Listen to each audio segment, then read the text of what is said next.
everyone. Good afternoon, and welcome to our second installment of our live panel discussions. My name is Lani, and I'll be your host this afternoon.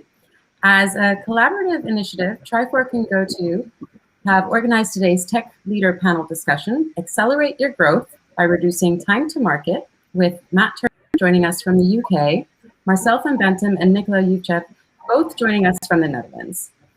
In today's panel, our panelists will be discussing how agility and adaptability can contribute to reducing your time to market and staying ahead of the competition. The panelists will share their personal experiences and lessons learned working at their respective companies and also discuss future trends in technology and their influence on multiple business environments. We will also have a live Q&A towards the end of the session, so please feel free to submit any questions you may have in the live chat function. Matt, Nikola, and Marcel, thank you so much for being here today. We really appreciate you taking the time to be here with us. So to start off, I'd like you all to give a little short introduction about yourself. Matt, if you could start the introductions. Sure. So I'm Matt Turner. I'm calling you here from London in the UK. I do DevSecOps stuff, kind of shift left, infrastructure automation kind of things. I'm currently at Marshall Wace, which is in the finance industry. Maybe I can pick it from here.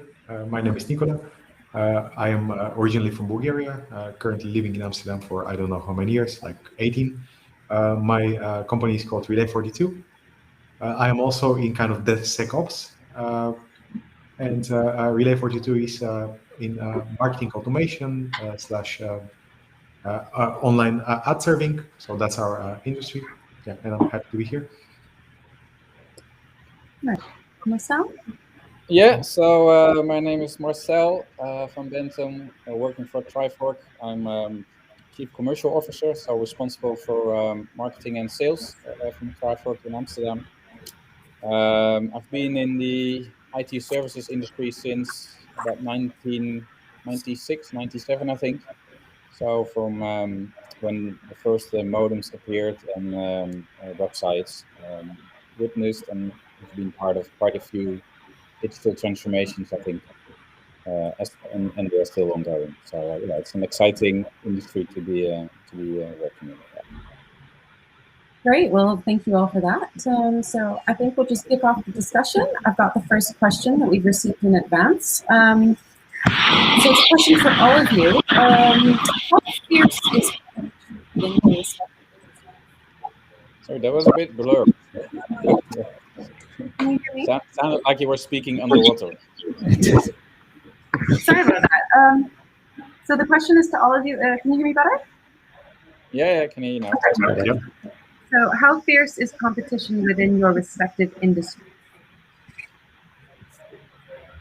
Mm-hmm. Nikola, would you like to start? Yeah, sure. I would say both fierce and not so much, because the field is so big and players are so differentiated in terms of what functionality they give and in terms of who they are targeting, that sometimes you find yourself that you're partnering with companies that you are actually a competitor in some way or another. So it's a very big industry. I would say maybe like tremendous industry, the online advertising, and the competition is sometimes fierce, but generally the market is not fully saturated from what we see at the moment. Yeah, so maybe to add a little bit on that, Nikola. Trifork is in the IT services industry. There has been fierce competition all along, I think, for the last decades. But then again, demand at the moment is so high that there's also a scarcity, and that there's there's no real competition at the moment. I think. I mean, it's just a matter of scarcity and having the right people and having enough people to do all the work. That's more of an issue than being troubled by lots of competitors at the moment. Yeah. But it has been different, especially after 9/11 or the financial crisis in 2008 or 9. So we've seen different times. Yeah. Yeah, I think it's fiat server in like in finance. It depends what you do, but if you're a fund or an investment bank or something, yeah, you do struggle to differentiate. And often how you do that is by it's kind of bottom line stuff, right? You reduce your costs and you become more efficient, and you pass those savings on to your customers. So that is a lot more about how you run the business, and I guess feeds into the IT side of things, maybe rather than having like a killer product. Although even without, I've been at startups that were first into a market, first into a field, and even without that competition, you still fear it, right? You fear disruption. I guess you're competing with yourself because you still set yourself these targets. You think what best looks like, and you're not there, and you're always worried that a younger startup is it's just going to get there before you and then disrupt you. So I think even if you don't have competition, you kind of need to fear it. Otherwise, it'll arrive. If you see what I mean. You get lazy and you get taken over by someone. You need to be always the better version of yourself compared to before, even if the market is not extremely saturated. Of course, you need to keep the competitive edge. I think so. I think that's what's always driven me, because otherwise, somebody else, if you can see it, right, if you can envisage it, if you know it's possible, if you don't do it, then somebody else will. Yeah, for sure.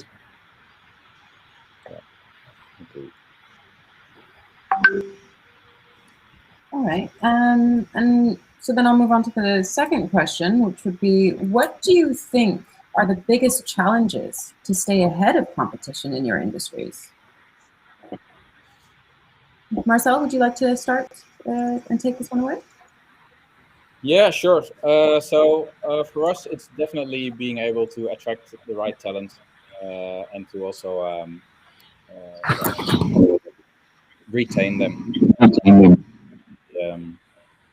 That's our biggest challenge at the moment. And, good people are scarce, and everybody wants them. So you have to make them want to work for you or with you. Yeah. How about you, Nikola? To us. It's extremely hard to retain people that have the skills that you need, especially nowadays. You need not people that specialize in one thing, but that can learn anything that's the market can throw at them, anything that's relevant.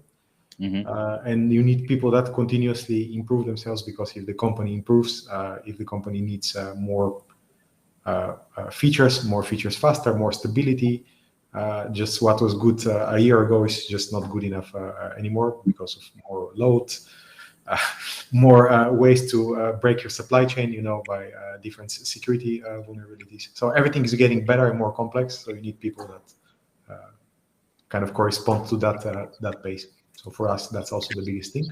But maybe the second thing is actually visibility on the market.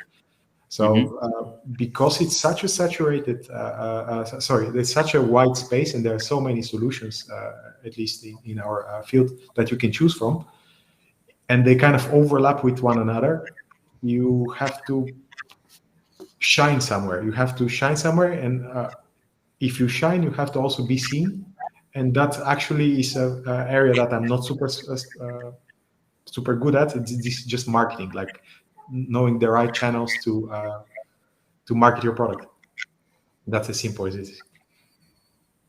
Yeah, so to distinguish yourself or to stand out as an employer, you mean? No. Well, that's of course, for sure, that's to retain the people, but also one of the challenges to actually get more money, more funding, more clients, is to just differentiate yourself from the competitors in like what you bring out as a technology. Because features-wise, there are like, I don't know, by more than 5. Sorry, I'm having some static somewhere. Yeah, no, it's going on. Yeah, I know where it's coming from. In the market, there are so many features and so many companies providing so many features that overlap to such a huge extent that you need to be different somewhere, or at least you need to say to make more people that you're different than your competitors. And that's extremely important, we are seeing now. I guess it's always going to be hard in a big saturated market. Do you think your competitors are better at that than you? I mean, I'm sure they struggle with it as well, or? I think compared to us, much better, with much deeper pockets. The difference between us and them is we're not funded in the American model, right? So it's not like huge venture capital, then do what you want and hire and grow as much as you want. We are funded more organic. So from our own sales, from our own acquisition of clients. And at a certain moment, you realize that you don't have the same sales force, believe it or not, as like an American giant. And then you have to differentiate yourself or try to play their game by growing your marketing sales departments to their level, and the aggressiveness of your marketing campaign. So I think we are very different from an American player. From European, maybe not so much, but from American, very different in terms of size and money. Yeah, no, it's interesting. I think I'd probably say the same thing again. Right, talent is always a problem.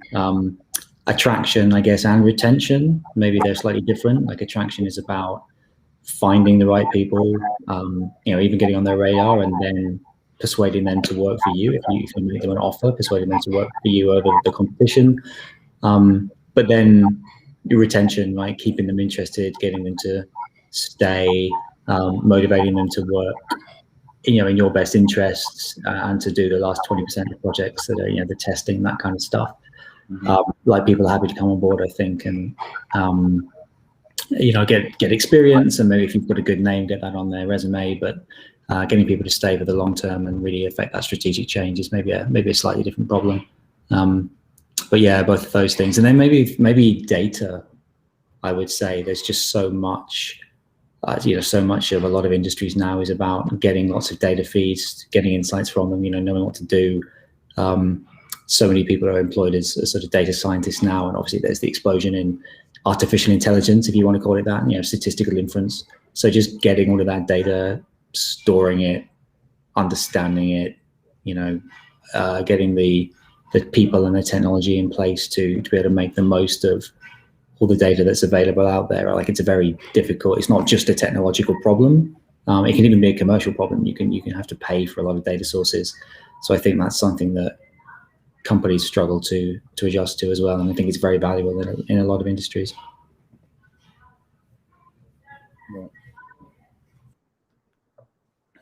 All right.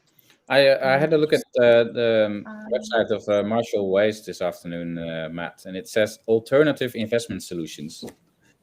That's the big tagline they use. So what's the alternative thing? I think it just means we offer a range of funds that expose you to a whole load of different stuff. It's not just long short equity kind of stuff. That messaging will be positioned for the market it's in, right, where people expect a certain thing. And I guess we say we try to differentiate. We try to have a wider, more varied, more interesting offering than other people. Okay, yeah, it's something that makes you a bit curious, maybe. So it could be a good marketing slogan. Yeah. It's a good acquisition strategy, I believe. Yeah. To say, oh, we are different. Yeah. Probably you specify only after you have how you're different, after you have a client that wants to see how you're different. Well, it's easy to say, isn't it? I think everybody has to slightly overpromise in the sales cycle, right? And then you actually go and produce the goods when the contract is signed, and you have some of the money. I think that's always been the way, really. Yeah, that's.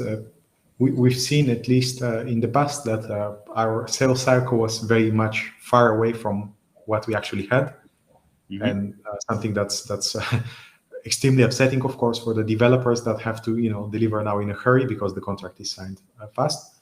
So that was actually one of the reasons why we invested in a lot of automation in the release cycle. So how fast we can actually go to market. This is the title of this talk anyway. So we put a tremendous investment in terms of time and people hours into making sure that our pipelines are easy to maintain, like the least amount of friction, so you can deliver a feature. So I would say that's the secret sauce for us, is more time spent on the pipeline rather than the actual feature. And that repeated many times. Well, of course, I'm going to say that I'm the platform head of the platform team, kind of. But it's super important from what we've seen, especially when you have onboarders in some stuff that you cannot even measure. You probably don't even measure the ability of a newcomer to orientate themselves from one microservice to another.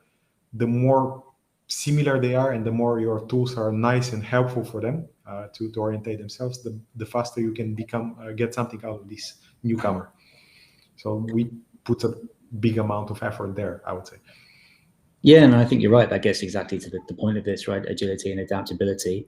The reality of the world is your competitors might come out with something really great, and you're like, oh, that's a good idea. We should have our own version of that as fast as possible. Yeah, or reality dictates you have to sell something that you maybe haven't built yet. But it's how quickly can you change onto building that, and how quickly can you get it done, and how reliably as well. I think maybe it'll take on average 4 weeks, but if your variance is 100%, if it might take 8 weeks, then you might be into the kind of place where you're going to get sued for a breach of contract. But if it's 4 weeks, possibly 2 days, and you're sort of sure about that, you can take a lot more risks maybe. So I think all of that stuff's really important. And like you're saying, it's not just people think of platform and being in the cloud, and what if I get a customer in Australia? I can duplicate my infrastructure, in the data center near them using Terraform, and that's great. But it is, you're right, at all levels of the stack. I mean, even right at the start of my career, they sit you down as a graduate and they say, right, this is an old legacy code base. The first thing we're going to do is put it under test, because when we put it under test, we can refactor it safely, and then we can add features. So it's all about, if you get to a code base, like you say, that looks familiar, it is documented, it's under test, it's following familiar patterns, you're just able to go much more quickly and much more safely as well. If you have to, you feel comfortable going quick, and if you have to go quick, you're much less likely to break something. And for us, is probably also for you, Matt, you're probably even heavier regulated than us, but we are working with personal data, so pretty regulated, pretty heavily regulated. So how fast you can go without, throwing all caution to the wind, and during an audit, getting some not so satisfactory results. So we put a lot of effort in building guardrails, dependency checks, so somebody doesn't make something quick, fast, and then regret for that for the whole company. So it's super important that you invest in that as well. Yeah, absolutely. But I think I agree. We're heavily regulated, but there's ways of doing that stuff, right? You can do it well, or you can do it badly. If the auditor wants a report, if they just want a long report in a certain format because that's what auditors like, then you can automate the generation of that, right? Because all the information about it hopefully is available to an automated system. And again, the guardrails, there's ways of putting up guardrails that are easier to work with. They're friendly, and they I'm trying to think of a good analogy, but it has to be checked and signed off by a human, and then there's better ways of doing it.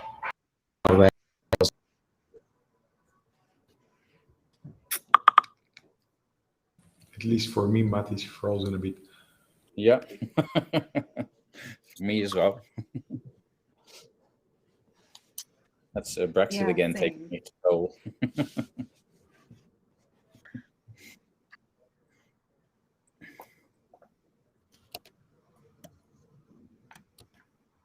Hello? Everyone's room for me now. No, we're here. So Nikola and Marcel, I can talk to you, Nikola, and you can talk to me. Yeah, Marcel. Let's just have a talk between two of us. But no, I'm kidding. Yeah. For the guardrails, it's the guardrails can be something that stops you. Obviously, I think I get what Matt's point is. That the guardrails can be something that's extremely like a nuisance for you to navigate, and maybe they reduce your agility. But they can also be something that as adhering to compliancy, etc., Nikola? Yeah, exactly. Yeah, exactly. Well, all the guardrails, because it doesn't have to be not also necessarily to compliance. It can be just like, how do I make sure that somebody of my guys doesn't introduce typo squatting in my dependencies, like, and then I have a data miner running on my infrastructure.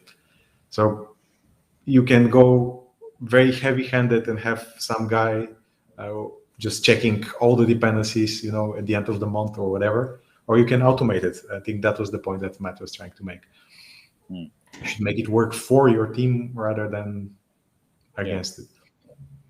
Exactly. Yeah. Just make it as easy as possible.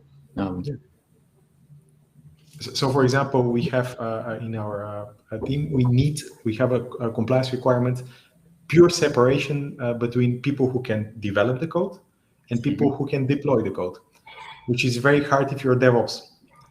Yeah, it's almost impossible, right? So what we do aim for is at the moment is not fully automated, but the idea is to have the same pipeline, and the pipeline to just be like a Slack message to a designated person who is responsible for like overseeing it and saying, yes, I approve. But it's as little friction as possible as compared to, hey, can you write this document for me and whatever. That's our future. So we are like trying to reduce the friction while having compliance as much as possible. Have you ever tried? So I've also heard stories here of Dutch banks who actually involve the compliance authorities in their project, so they can with them to maybe. Would that even be an option? Well, we interestingly enough, the company that audits us, because it's a private body, is also an advisor to us. So usually when we introduce a change, we ask, is it going to cost us the audit? We're introducing that. Is it okay? Yeah. I've definitely seen that. I think it's just another example of shift left, right? I mean, yeah, I'm on the DevOps team, and we encourage engineering teams to come and work with us, rather than building something and then coming to us to get it deployed, and we have a look at it and we say, well, it's not highly available, it's not, you've not thought about security and all of the non-functional stuff. We encourage them to come and work with us up front, and we will advise them and consult with them on certain aspects of it, and maybe they talk to a team that's got very good testing in place or something, and of course security, and the cybersecurity team does the same thing and tries to get that shifted left. I think it was almost the same thing with compliance, right? Sort of shift left compliance, as you say. Talk to those people early, get them to understand, bake it in. Bake it in, and then and Brexit took the internet away again.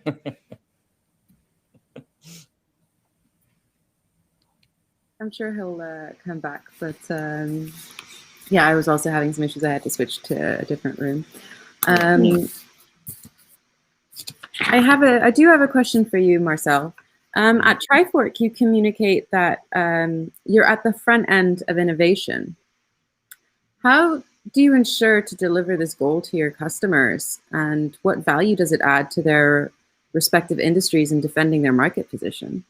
Yeah, good question. I guess it depends on the customer that we're working for. So first of all, being at the forefront of innovation is respective to what type of customer that we're helping. So Nikola might require something else than Matt when he's back.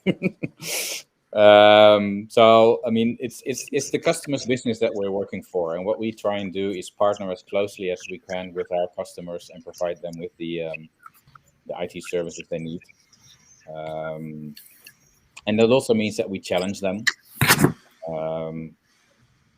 whether they're doing or applying the right technology, or they could do it differently or faster or better. I think that's where we bring our value to our customers. Yeah. Do you, Nikola or Matt, do you ever work with external suppliers, or do you do it all by yourselves? We actually do most of the things ourselves, and Interestingly enough, we use something that was the brainchild of Trifork. I'm not sure if I can call it Trifork, but we use Axon, which is now former Trifork. Yeah, but generally what we do is, because the team is fairly confident in our abilities, is we take it, and then if it's a vendor, for example, we just ask just generic questions, but we like to get into the nitty-gritty ourselves and to fully understand the tool. The more open source, the better, obviously. Yeah. And sometimes we commit to, like, for example, Cassandra, a bunch of AWS libraries. We have commits. Spring, we are heavy users of Spring. So we have some commits in Spring also, like pull requests. If something we didn't like, we say, can we do that? Yeah. But yeah, in the past, we actually worked with external suppliers in the sense with an outsourcing company. Yeah, and it was actually doing great, but we for reasons of completely different reasons of, let's say, speed, but more for like company culture, we moved to only Relay 42ers. Yeah, we build almost everything in house as well. I guess we're probably similar kind of reasons. I mean, we see ourselves, I think, as a tech company. I heard somebody say, I've forgotten where it was, kind of glibly, that every company is a tech company now, or every company needs to be a tech company. I think, yeah, that's a little bit facetious, but what they mean is you do maybe have to think like that in a lot of ways, right? You have to think about sort of sublinear scaling, and you have to think about automation, and you have to think that so many things can be done by better or faster by code, and then actually everybody, no matter what their role is, if they can replace the more tedious parts of their job with a shell script or an Excel function or something, then they can, that toil goes away, and they can do the higher value stuff. So yeah, I think we build a lot of stuff in house. Obviously we use open source as well. We contribute back. I think it's one of the ways you differentiate as well, right? Is we, by building stuff and hopefully having smart people doing it, we have maybe advantages that other companies don't. There's things we can do, a speed or a quality that other people can't. So I think you can definitely get that. But yeah, of course, we use open source, all over the place. Like, we're not going to write our own operating systems or anything, but yeah, and we try to be a part of that community, right? We try to give back. Okay. Great, thank you very much for those answers. The next question would be, while reducing time to market seems at the heart of a business growth, speed does not automatically equal success. How does your company align with goals of delivering a quality product or service at speed? Good question. I would say that actually for us, speed maybe is the second or maybe even third requirement. Maybe first would be quality and making sure that maybe first would be making sure that you're building the right thing, because it's actually a hard learned lesson. Yeah. Because in the beginning, how do you learn what the right thing is, Nikola? So that's the hardest part. That's the hardest part. Well, I can tell you what's not the right thing, and that's very easy. When you deliver a feature in a haste and it's not used. So we've had a lot of those, and we still have some of those that are hanging out from the past, where a client said it's absolutely a must. This is absolutely a must. And when you are small, in the beginning, we didn't want to bargain so much. We were saying, sure, we'll build it.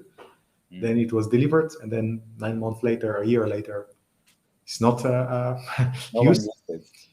Yeah. So you have to think about that from a more data. At least that's my perspective nowadays. More data-oriented way. You should, first of all, for each feature, you should put some value to it, and you should have in your culture, whether it's with your product owners, whether it's automatic, like we do. We have statistics of how each feature is used in Datadog, how much of microservice, for example, is used. And you can say, yeah, this feature is not used. And then it's not my gut feeling. It's not that somebody said that to me, but it's something coming out of metrics. And then you can kind of retrospect on that. And based on these retrospectives, you kind of can learn which features have been the good ones to build versus which not.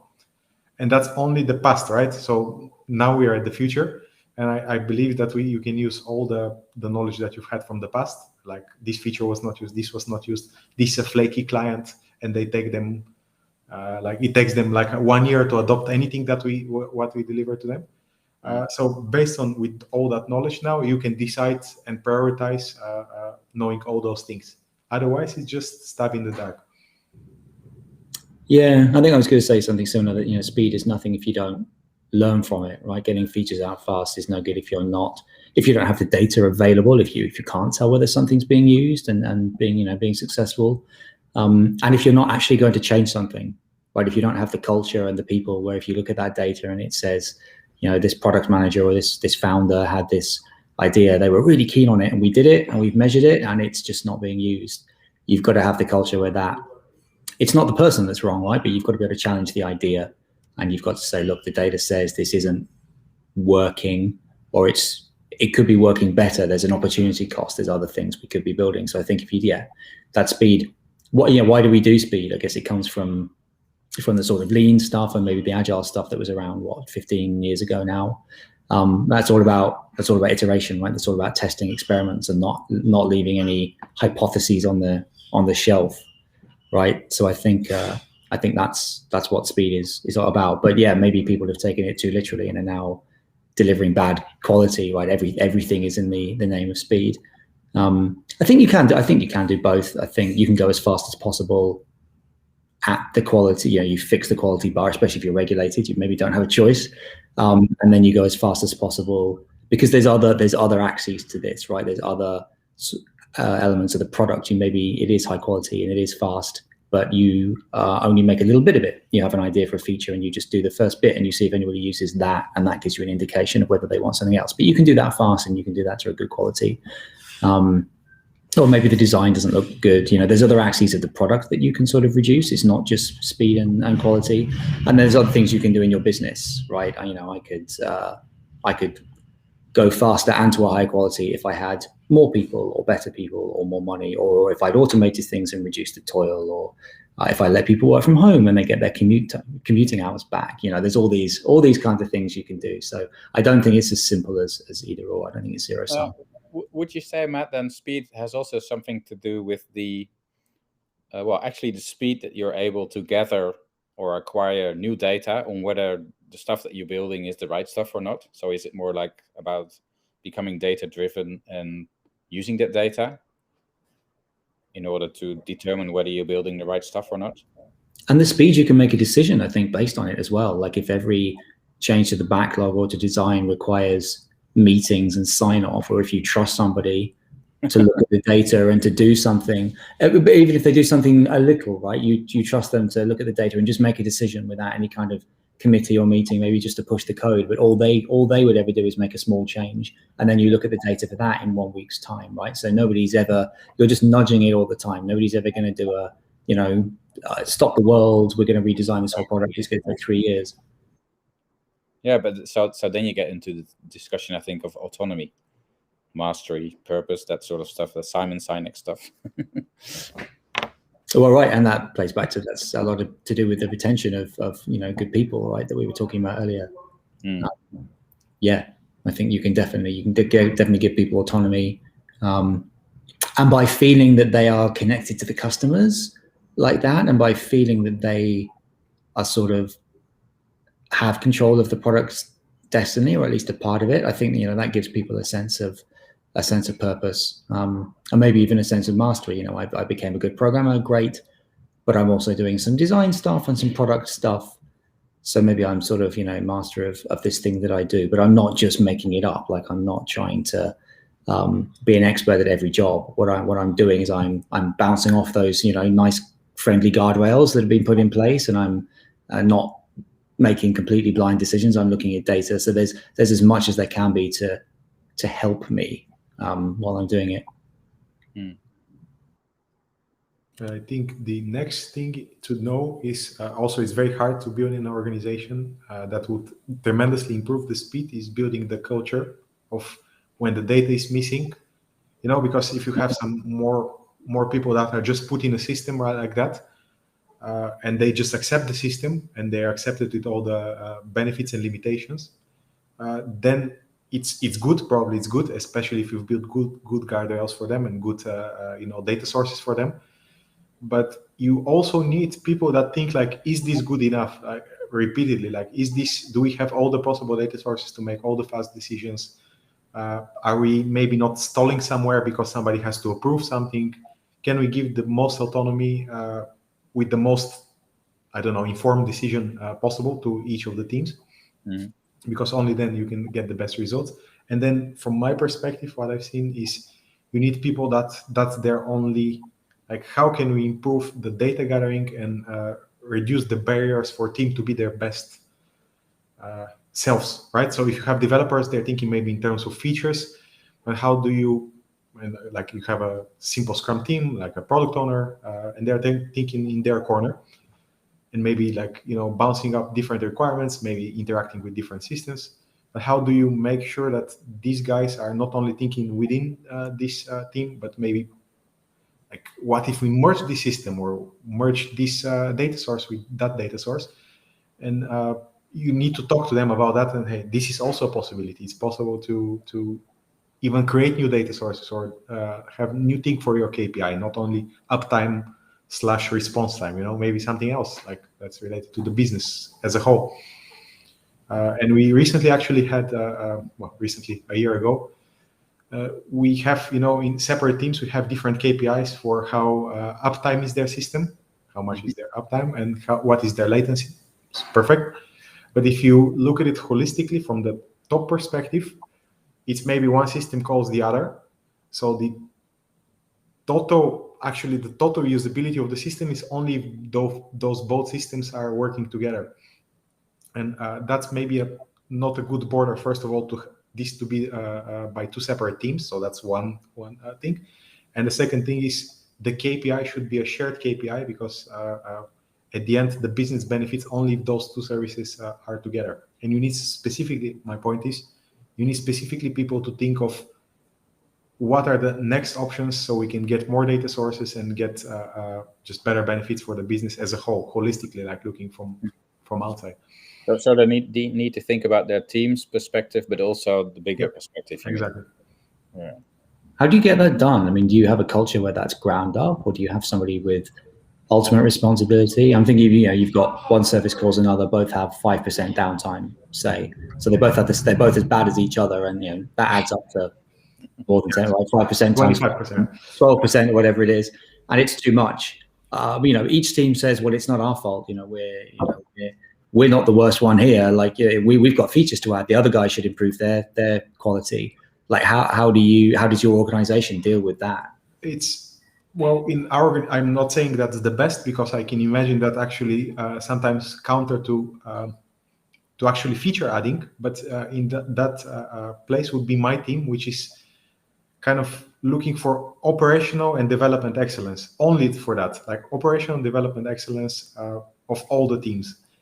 It's kind of like the old school architects, but which is basically like the worst counterpoint of innovation. You're deep in a bank. I always imagine a bank, sorry. And then you are like in team A, and then 10 levels above you, there is a architect. Enterprise architect. Enterprise solution architect. Yes. There's a principal enterprise solution architect who is you cannot use tabs here versus spaces or something like that.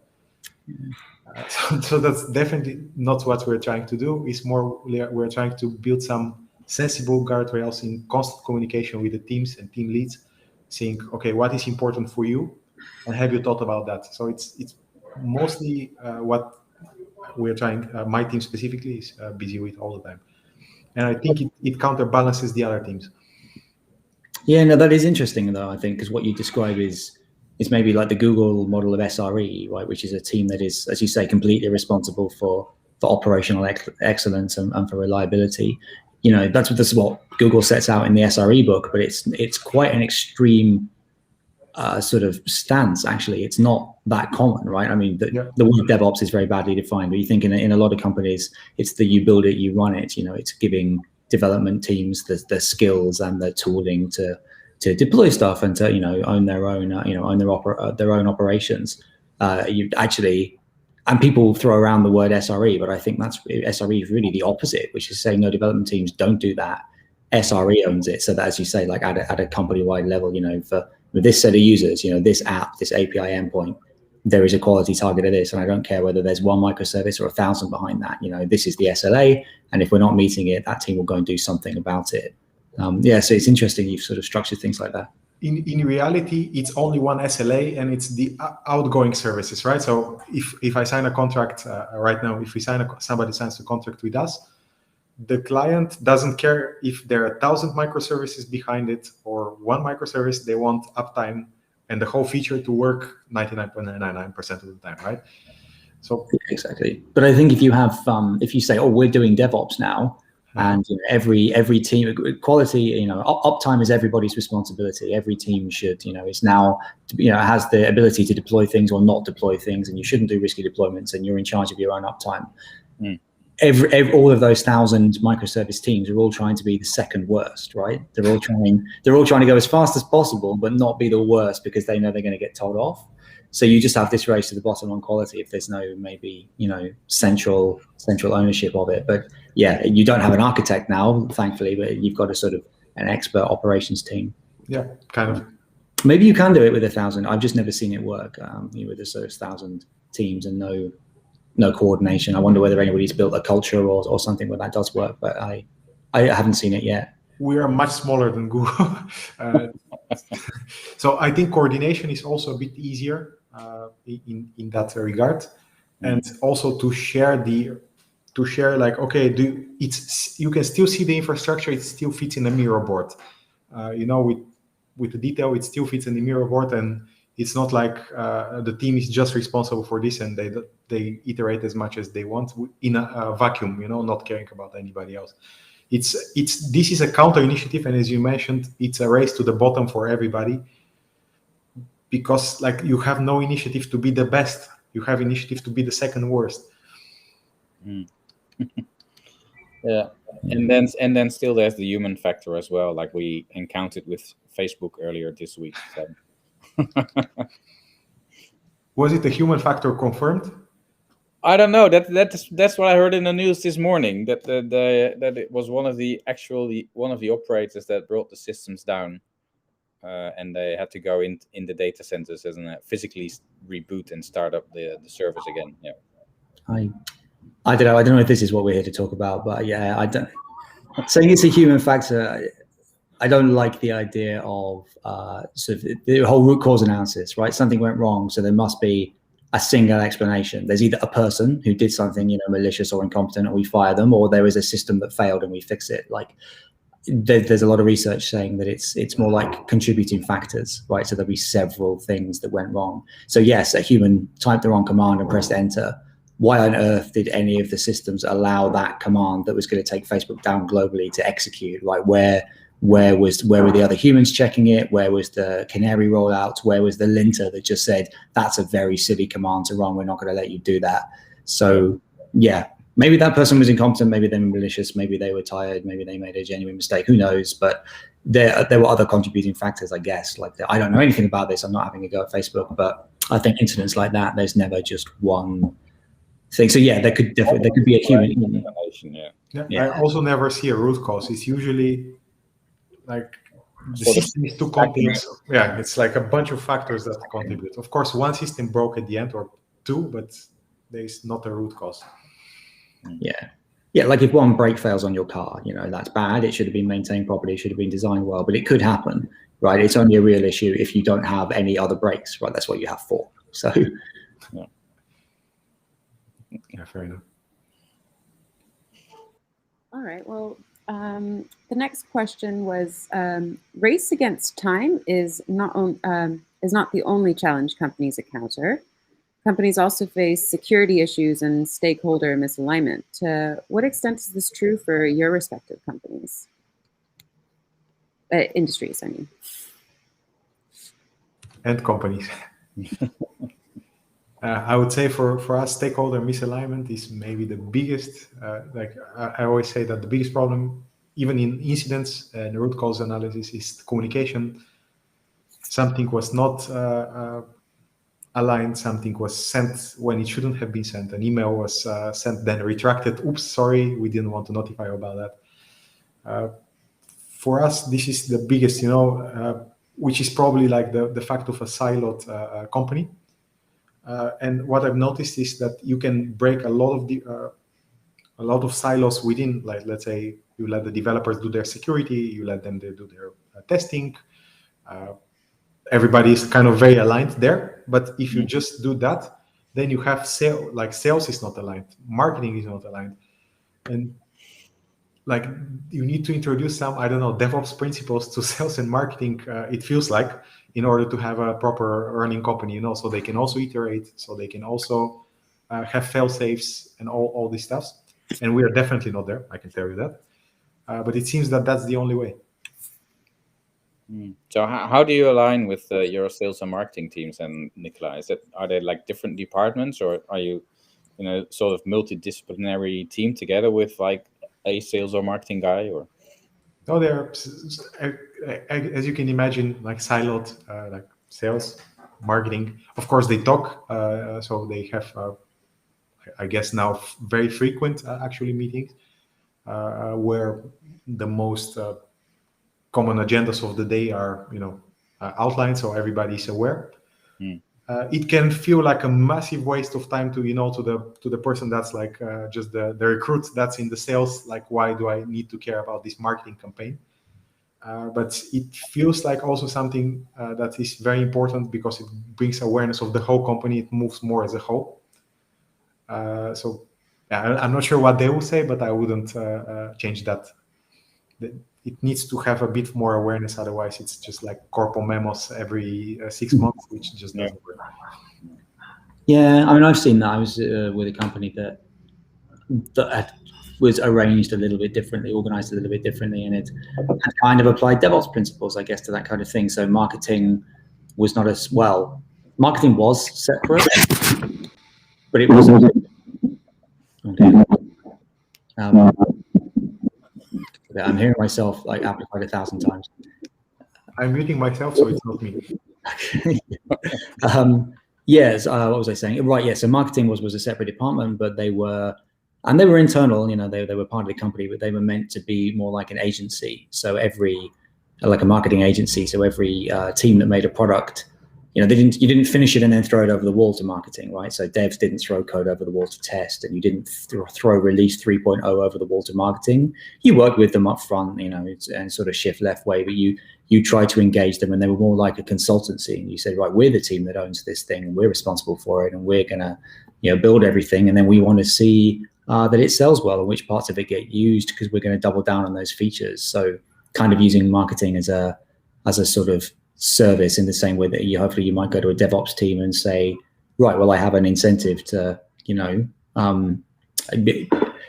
we're holding the pager now, not the IT team, because this is what DevOps means. So I have an incentive for this thing to work well when it's sort of deployed to production. It was kind of the same with the marketing, and sales was done on like a platform engineering kind of model in that company. So every product team, every development team had one or two salespeople kind of, assigned with it. They were in a guild of other salespeople. They had salespeople meetings where they could discuss best practices, but they were on the software development team, and they got much more understanding of the development process and the timelines and the trade-offs and the way that tech worked. And yeah, it was maybe sort of SRE ahead of its time, and that worked quite well.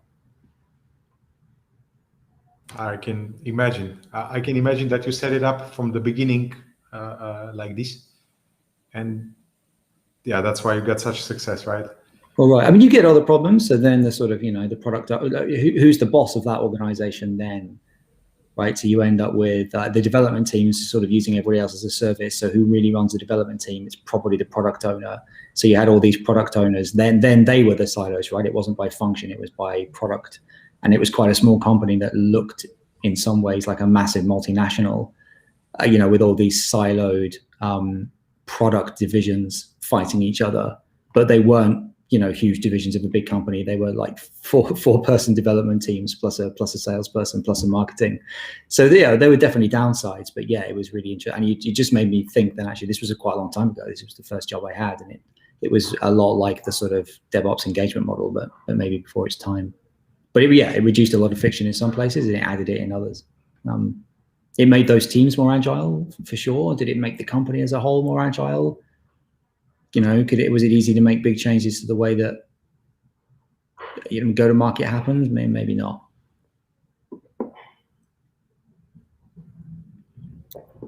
All right. Well, we actually do have a question from one of our audience members, and they've added a little bit of context. So I'll just quickly read that out. So this individual is working at a large multinational corporation, working with energy infrastructure type of products. And they've said that B2B industrial investment products and B2C consumer electronics are very different types of businesses regarding time to market roles. Other products like internet services might be even more different. So their question is, in the different types of markets, what are the underlying mechanisms for this?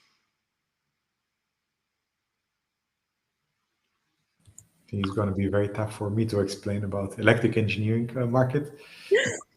But I guess it is not about all the underlying common principles, where I would say just good engineering and then just drop the mic. I guess in online marketing, which is B2B usually, you would, especially at least in the niche that we are, the biggest underlying principle is that the market is full of copycats. The market is full of people that have the same functionality on paper as you. And sometimes it doesn't differentiate you even doing it better, because you need to sell in order to show that you're doing it better. So it's actually investing in your own marketing is super important also, so that you can actually prove that you can do it better. Yeah, I think in the industry of, the electricity industry, I mean, just timelines are a lot longer than, so if you want to change the infrastructure that supplies you with energy, with power, basically at home or in the office or whatever, that's usually projects with like a timeline of 10, 15 or 20 years, or maybe even longer. So I guess then time to market is a different factor in that. I'm just trying to apply it now to the maybe the market or the products that we're more familiar with. But I mean, I guess the question is maybe, how do we stay agile? What does agility and adaptability even mean when the delivery cycle is 20 years for a control software for a nuclear power plant or something? I guess if you think about what you do with a B2C product, you have to. We talked about having the right quality and having non-functional stuff, so the right, that is a non-functional thing. Having the right quality, having the right performance, having the right level of security, and then actually having the right features, having built the right thing. I think in those kind of, because I used to do embedded systems, and it's kind of similar. Like, it takes a long time. You get to deliver it. You can test it, but you only get to deliver it once, right? You get to actually bake it into the firmware and ship it once. Yeah. So there's a big incentive to get things right the first time. Like on the tech side, on the quality and the speed and the security, there's a big incentive to get things just right first time, because you can't do that iteration cycle. In our case, we couldn't patch it, and there's ways and means of doing that. You can go all the way to formal methods if you are actually doing nuclear power plant stuff, but you can look at testing and you can look at all that kind of stuff. But that's on the tech side. But I think on the feature side, which is maybe what we've been talking about more, you can work with them. I don't think there ever is one delivery. If you're doing a 10-year project or a 1-year project for another big enterprise like that, it's not like the first time you talk to them is when they get the product, right? If you're doing B2C software, the first that you build something, and the first time you really talk to that particular customer is when they find your website and they spend 5 minutes reading it and watching the video, and they make a buy or no buy decision. I think if you've signed a contract and you're engaged with somebody, shift left again, like show them your design, show them your UI sketches, show them partially working demos, and say, is this what you'd want? Are we on the right track? Because when you finally do user acceptance testing, I don't want you to reject this. And I think that's the same way internally. You see good teams working with a product owner. You have your sort of 2 weekly sprint review, and some teams will build something and then they kind of present it to the product owner and say, is that what you actually wanted?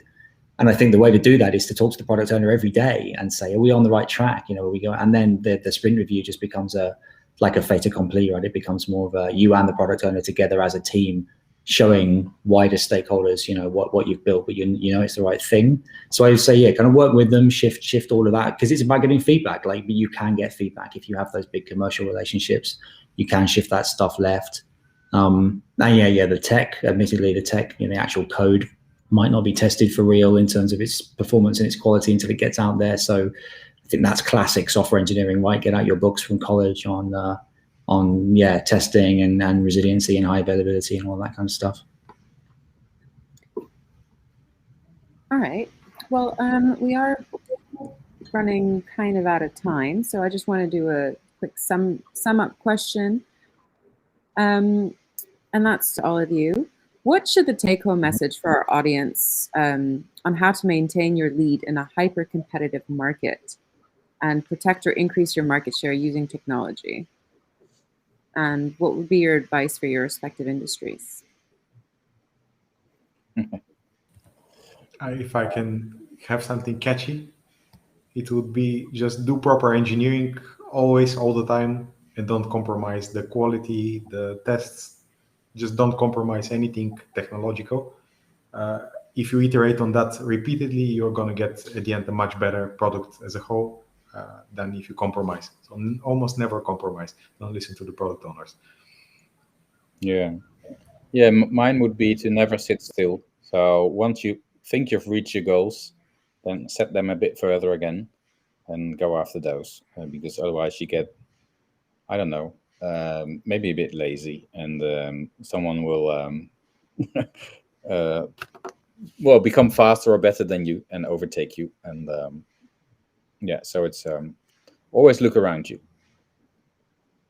And Matt? I think I'd say automate all the things, automate everything. You know, you do something once, that's an experiment. If you do it twice, it needs to be a script, because otherwise you just accrete, you know, you just gain all of these manual things. And I don't just mean to like tech and tech debt. I mean your business processes, you know, marketing. I want to send my third marketing email, you know, why isn't it a mail merge yet? Everywhere you can apply technology. And I guess this comes back to every company should think like a tech business now, in tech and outside of it. You know, if you can automate it, or if you can speed the user up somehow, do that, because you've got to, your business has got to scale, and it should scale sublinearly, right? So you're the marginal, every time you add a marginal person, you should, every time you double your size, you should be producing more than double the amount of value, basically, because, you know, the people who you've got shouldn't be held down by ever increasing amounts of toil. It's also not good for your profitability if you don't more than double your outcome. Well, exactly right. It's not a widget making factory, and I think all of these analogies where people talk about sausage factories and stuff, they're cute, but the economics is different, and it's not necessarily zero sum, and it's not all linear like that. Like the math actually just behind those analogies just doesn't work. So, well, great, thanks. That was all really sound advice.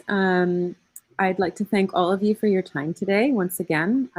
We hope that you've enjoyed today's Tech Leader panel. We will be announcing our next Tech Leader panel, which is Scalability at Speed, Exceed Customer Expectations. We've got some impressive guests that will be joining us on November 10th, 2021. We look forward to seeing you then, but for now, thank you all once again for being with us, and it has been a pleasure. Thank you. Thank you very much.